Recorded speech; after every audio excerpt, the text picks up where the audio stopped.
Okay guys, so ngayon magre-review tayo ng gulong. No? So, diba January 27 natin kinabit to.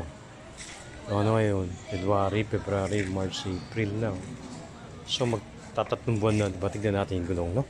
Ito. So guys, yung harapan tignan nyo. Ayan, eh. Nakikita nyo naman, diba?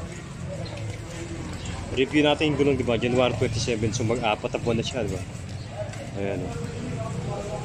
Diba? Ganda pa. Harap naman to guys, ano? 100 to, di ba? 80?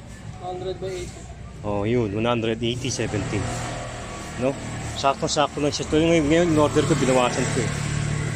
Binawasan ko siya ngayon, 170, 17. Hindi ko, 130, 130, 70, 17, okay?